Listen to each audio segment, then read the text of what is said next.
നമസ്കാരം. Daily news വാർത്താ ഹൈലൈറ്റ്സിലേക്ക് സ്വാഗതം. ഇറാന്റെ ആക്രമണത്തിൽ ധാരാളം പേർക്ക് പരിക്ക് പറ്റിയതായി റിപ്പോർട്ട്. കേരളത്തിൽ ചൂട് കനക്കുന്നു, ജാഗ്രത വേണമെന്ന് മുന്നറിയിപ്പ്.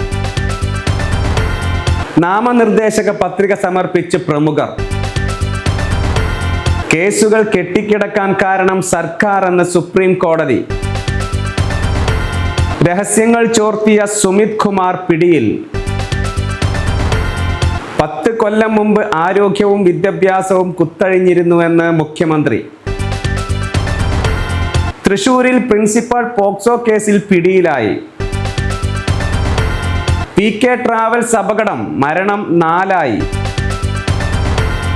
വിജയരാഘവനെ പാർട്ടി മെമ്പറാക്കാൻ പോലും യോഗ്യതയില്ലെന്ന് G Sudhakaran.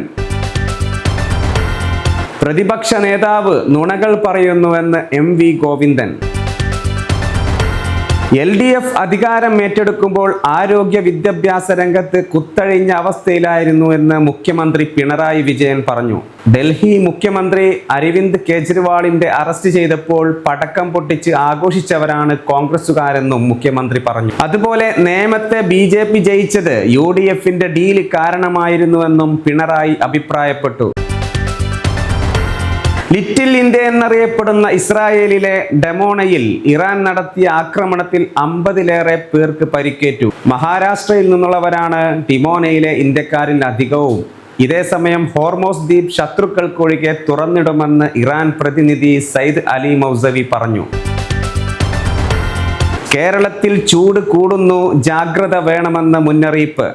Palakkad 38, Kottayam, Thrissur, Kasaragod 37, Thiruvananthapuram 36 degree Celsius ചൂട് രേഖപ്പെടുത്തി.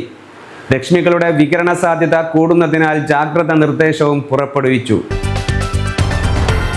മന്ത്രിമാരും പ്രതിപക്ഷ നേതാവും ശ്രദ്ധേയരായ വിമത നേതാക്കളും എല്ലാം ഇന്ന് പത്രിക സമർപ്പണം നടത്തി.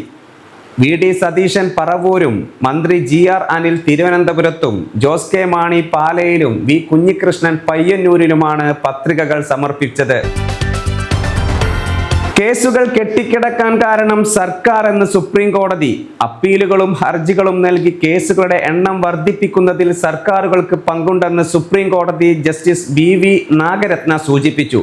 ഇന്ന് ഫയൽ ചെയ്യുന്ന കേസുകൾ നാളെ മുതൽ തീർപ്പാക്കാത്ത കൂട്ടത്തിലാകുമെന്ന് ജസ്റ്റിസ് കൂട്ടിച്ചേർത്തു. പാക് ചാരസംഘടനയ്ക്ക് വിവരം ചോർത്തിയ എയർഫോഴ്സ് ഉദ്യോഗസ്ഥൻ ഉത്തർപ്രദേശ് സ്വദേശി സുമിത് കുമാറിനെ രാജസ്ഥാൻ ഇന്റലിജൻസ് പിടികൂടി. 3 വർഷമായി ഇയാൾ പാക് ഏജന്റുമായി ബന്ധപ്പെട്ടിരുന്നുവെന്ന് കണ്ടെത്തി. പണത്തിനു പകരമായി യുദ്ധവിമാനങ്ങളുടെയും മിസൈലുകളുടെയും രഹസ്യങ്ങളാണ് കൈമാറിയത്.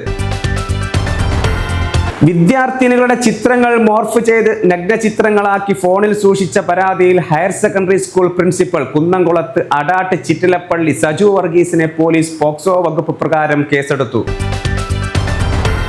ഇന്നലെ രാത്രി കോഴിക്കോട് നിന്നും ബാംഗ്ലൂരിലേക്ക് പോയ ബസ് ചെന്നപ്പട്ടണത്തിൽ പുട്ടപ്പനത്തൊടിയിലെ റെയിലിംഗിൽ ഇടിച്ചു കയറി 4 പേർ മരിച്ചു. PK ട്രാവൽസിന്റെ സ്ലീപ്പർ ബസ്സാണ് ഇന്ന് വെളുപ്പിന് അപകടത്തിൽപ്പെട്ടത്. തന്നെ ചെറ്റേ എന്ന് വിളിക്കാൻ പിണറായി വിജയനെ പോളിറ്റ് ബ്യൂറോ ചുമതലപ്പെടുത്തിയോ എന്ന് G സുധാകരൻ ആലപ്പുഴയിൽ ചോദിച്ചു. താനുമായുള്ള 30 കൊല്ലത്തെ ബന്ധത്തിൽ പിണറായിക്ക് ഗുണം ഉണ്ടായെന്നും വിജയരാഘവൻ പോളിറ്റ് ബ്യൂറോ ഇരിക്കാൻ യാതൊരു യോഗ്യതയുമുള്ള മനുഷ്യനല്ല എന്നും G സുധാകരൻ കൂട്ടിച്ചേർത്തു. അയാൾ പാർട്ടി മെമ്പറാകാൻ പോലും യോഗ്യതയില്ലാത്ത ആളാണ്.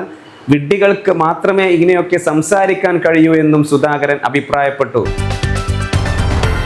നുണക്കുള്ള നോബൽ സമ്മാനത്തിനായി പ്രതിപക്ഷ നേതാവ് VD സതീശൻ മത്സരിക്കുകയാണെന്ന് CPM സംസ്ഥാന സെക്രട്ടറി MV ഗോവിന്ദൻ പറഞ്ഞു. ഒരു ദിവസം 8ഉം 9ഉം നുണകളാണ് സതീശൻ പറയുന്നതെന്ന് ഗോവിന്ദൻ അഭിപ്രായപ്പെട്ടു. ഇതോടെ വാർത്താ ഹൈലൈറ്റ്സ് അവസാനിക്കുന്നു. മറ്റൊരു വാർത്താ ഹൈലൈറ്റ്സുമായി വീണ്ടും കാണാം. നന്ദി.